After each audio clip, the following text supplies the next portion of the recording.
Hi, I'm Dan Probanik with Chagrin River Outfitters, and welcome back to Shop Talk. We're back with our old friend Jeff Liskay, Scott Pro Staff, Scientific Anglers, Patagonia Ambassador. Today, we're going to take what we talked about in some of our earlier videos onto the water and teach you a little bit about the two basic Skagit casts you need to know to get started in two-handed fishing.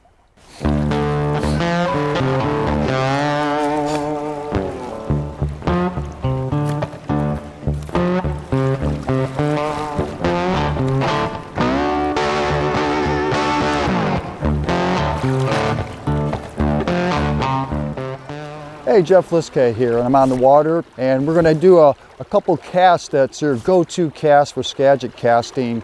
But before we even get into these casts, there's a couple bullet points that you really need to understand these casts and make things a little more simple. So first off, let's just talk about when we're looking at a river, is that we have what's called river left and river right. And it's just like if you were wading down the river. This is the left side of the river, which is river left, and across the bank on the far bank there is river right. And the reason why we have to understand that is because when you're going to make your Skagit cast or any fly cast, you have a few things to understand. And one is going to be your defeating factor, which is the wind. You always want to make sure the wind is blowing your fly away from you, hence you don't get hooked in your waders or hook, or God forbid up in your ear or something like that. So as we're looking at it, and the two casts we're going to cover are going to be the circle Spey, or people call it the snap C cast, and then also the double Spey. The thing about those casts, they are reversible from river left and river right. That's what makes those so unique. So what we're going to do now is we're going to go out onto the water, and I'm going to cross over the river, and I'm going to be on river right, and we're going to do the double Spey cast. And from there, we'll go back on this side and we'll demonstrate the cast on both sides and that. And then the last thing you have to consider is I'm a dominant right-hand caster. So you're always going to be easier as you learn to on your dominant side to cast. I'm a right-hander, so all these casts that I do, I'm a little stronger on my right side, but eventually we're going to have to come off your non-dominant side. And when you do that, you're going to have a little more practice. And then to grip the rod, when we grip this rod, everybody wants at first to grip this rod like this, just want to kill it because they think that the energy of the cast is to basically use their arms and everything else is strong. It's not a reality. To grip it properly, you just take your hand like this, make an L, and you come in right here in the bottom section of the reel, and you make your couple of fingers or one hand here that allows it to pivot. In this top hand here, everybody assumes that you want to hold it like this. And reality is that you stop the action of the rod right here if you do that. If you loosely grip the top or like this, couple fingers, it allows the rod action the power to bend all the way through the handle, and you get to feel a little better. And it also, you'll stay away from using your top hand. And that's going to be the hard thing for you as a beginner, is to understand that a Spey cast is more efficient when you pull. But as a beginner, it's going to take some time and muscle memory to do that. So as you gain your confidence and gain more time on the water, and that's all it is, you're going to get better at your casting. Let's go demonstrate a few casts. I'm going to be on river right, and follow me across the river. All right, we're going to hear down here, we talked about that double Spey cast and snap C cast. But in reality is that we're on river right here now. And the first thing that we're going to have to understand is that how and where we put it. So at the end of your Skagit head, right here, where it joins your running line, right here, this junction, the distance that your Skagit head in relationship to your rod tip is called overhang. And generally speaking, around 6 inches to around a foot is a good starting point. The one key factors you're going to have to understand with both these casts is going to be that the closer that the overhang is to the back of your Skagit head, the more control you have. The farther away you have and more overhang, the more difficult the cast will be, but the more energized the cast will be too. So at first you want to just start out short when you're a beginner, understand how everything works, and just do a few little roll casts just to make sure everything's going on. I prefer a little longer overhang myself. That's just my natural stroke. And you can play around with this as you start to get around and see what's a sweet spot. One key bullet point too is on both these casts is that if you're a taller angler, female or male, you might have to use a little more overhang. If you're a shorter individual and you're not blessed with some height, you might find out that your casting stroke and your body dynamics with a shorter overhang. So let's get right into the double spey cast. I have my overhang set right here now. And the first key thing is you want to always face your target. And your stance is either going to be right foot forward pointing towards your target and closed up, left foot forward. But in general, get yourself a nice, comfortable position and point towards the target you want to cast at. In the double spey that we're going to be demonstrating first, the letter D is for always a downstream wind. The wind's blowing down the valley or whatever it is, and the reason being is the fly is going to blow away from us. So right now there's no wind, so it really won't matter. So I've got my overhang here like this. You're going to be on the hang down. The first thing we want to call is the hang down. The first move is always a lift, and this is actually the most important part of the cast, is to unengage the line from the surface. And the next thing is when we go to set it, and let's do this, break it down, is that we have to jump this fly into position, what's called the anchor position. Take your rod, tap it on the water comfortably out here, and imagine that there's a bullseye 4 or 5 feet around that rod tip. That's about basically where you want to land this fly. So we're going to lift. We're going to cross our heart with a nice low rod, sweep, and then make the cast. If you notice how slow it is, people underestimate, because these Skagit lines are so aggressive, is that you have to go fast. In reality, it's not the speed, it's the controlling of the chaos of this cast. Let's do that again one more time. We're going to lift, and then we're going to what's moves called cross your heart. And then if you notice the rod is low like this, it's low, high, go. Very, very smooth, very, very like that. And that's the Skagit motto, is low, high, go. And realistically, there's really not much of a pause on a double spey. When you go for the double spey, if you happen to do this, and you go like this and pause, you notice how the fly line droops on the bottom of the water? That's what happens a lot. You get up here in this key position and you can't do that like this. They all get stuck to the water. One more time, and let's break it all down now. We know we want our anchor somewhere within what we call a rod and a half away, or a 5-foot bullseye. So we're going to jump into position like this. And if you notice, the line's laid out in front. And then this move, when you go hold a line, this is called clearing the line, or the sweep, and it forms the D loop. Just like that. A lot of times you just practice that. You know what that is? Then you make the cast very easily like this. This key position right here, depending on how deep you wade, they call in the box. Think about this. When you're wading deep, you're shorting your rod. So when you start wading deep, my casts come up higher because my rod shortens up. So think about this too. Sometimes when you're wading deep and you wonder why your casts are going bad, it's because you're maintaining the same position in your body. So the deeper you wade, the little higher you're going to have to finish your cast, regardless of the double spey or the snap cast. So now we're going to talk a little bit about a snap cast. Snap cast, snap T, circle spey, snap C. Anything you want to do, this is always an upstream anchor cast. And downstream is the double spey anchor. So on a snap cast, you do the same thing. Upstream anchors, you tap your rod, you say, okay, within that 4 or 5 foot bullseyes where we want to land that fly like that. So how are we going to get it up there? There's multiple ways you can get up there. And when you get up there, what we can end up doing is, how do we do it?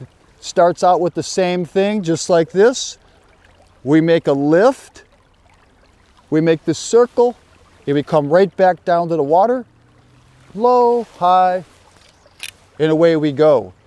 If you notice, it's the exact same motion, but is off my left-hand shoulder. So there's a couple analogies when we make this snap sea cast. First is nothing different is the lift, but if you notice, the line goes up and over, and there's going to be a little bit of an acceleration right there, sort of like coming around a curve. Watch that again. Lift, circle, accelerate, down to the water. This is the key bullet point that as you start to practice, this is what's going to happen when you start. You lift and you go like this, and your line's up like this. You have no continuity of the line. Your rod and the line aren't talking to you. So what you end up doing is lift, circle, accelerate. As soon as that rod goes down to the water, everything, you get this continuity between the line, the rod, and yourself, and you'll be able to feel what to do with the cast. Let's try that again. I'm facing my target. We lift, circle, accelerate, down low, same thing. High, low, and away she goes. Notice how slow that cast was. Everything is really nice and slow, methodical, and what ends up happening a lot of times is people rush. They have this tendency to just go, they think also too is that when they're making this cast, what ends up happening is they think that this right here is the power in a Spey cast. This really hard. A power in the Spey cast is the D loop. This loop underneath the rod, that is the power. And the bigger the D loop is, it's real simple. Bigger the D loop, the easier the cast will be. Okay, now I just crossed back over the river and I'm back on river left where those last two casts were on river right. We're going to demonstrate the same two casts, but on this side of the river things change up just a little bit. But let's face it, we all don't fish from one side of the river because the river makes bends, of course, right? So let's just go through that checklist again. Nice loose grip on the top here. L grip right here. And if I'm managing running line, I'm always going to keep the running line up under the reel like this. And we can talk about that maybe in another series, but this is my general thing. I generally try not to hold that running line on the top hand like that, but I'm going to keep it free so I don't use it. So nice easy grip. I check my overhang again, check, check. And what'll happen is if we have too much overhang like this, you forget to reset that, you can't make the cast. So if that ever happens, that'll be an issue. So we go back, check, overhang, position. I'm going to face my target. Now nothing changed. The double Spey is a downstream anchor, downwind anchor. Touch the rod, imaginary 4 or 5 feet around. Sometimes people call it a rod to a rod and a half away from you. That's where you want to place your anchor. I'm facing my target. All right, right here, left foot forward, right, just a nice square up to it. This is the important part. We're going to make that lift. So this lift is really important. Feel it unconnect, flop, low, high, and away she goes. Nice thing about a double Spey is there's no rush when it comes down to the cast. The Mother Nature's river current keeps everything really nice and taut, and with the wind blowing downstream, that allows you to go this. There's actually a slight little pause. 1001, 1002, up, and away she goes. There'll be some times that you'll have a little timing, but in general, it's a nice and slow. Let's talk about one other little bullet point. If I'm casting off, because I'm a right-hand caster, this would be my dominant side to cast like this, correct? But off my left shoulder, this is my non-dominant. If you were casting a longer line, say a traditional line, 50 feet to 72 feet, you would have to switch hands. And even with the Skagit line, you can switch hands. and make that same double spade cast with your left hand on top. But when you continually use your dominant hand on top, that's called backhand casting. And because today's modern lines are so short and compact and our strokes are so short, it's perfectly fine for you to always keep your right hand, your dominant hand up on top. So let's do it one more time, break it down again. We're going to make our lift. We're going to make our flop and jump, low, high, and away she goes. And that, you know, everybody's concerned a lot about, you know, a tight loop. It's not so much you have to have a tight loop, especially when you're fishing sink tips and everything else. If you're fishing a dry line or something like that, but when you begin, the main concern is you wanting to pull with that bottom hand. And this bottom hand doesn't always, when you make the stroke, is a pull. It's also a push too. So let's look at this double spey one more time, and another little cool bullet point is you lift, and I'm pushing with my bottom hand to set my position and set my anchor. People want to think about making this set like this. You're pulling your arm like this. It's not the pulling of the arm. I'm actually pushing with my bottom hand. Lift, push with my bottom hand. Low, high.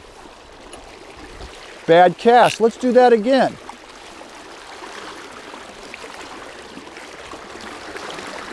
Lift, set, low, high.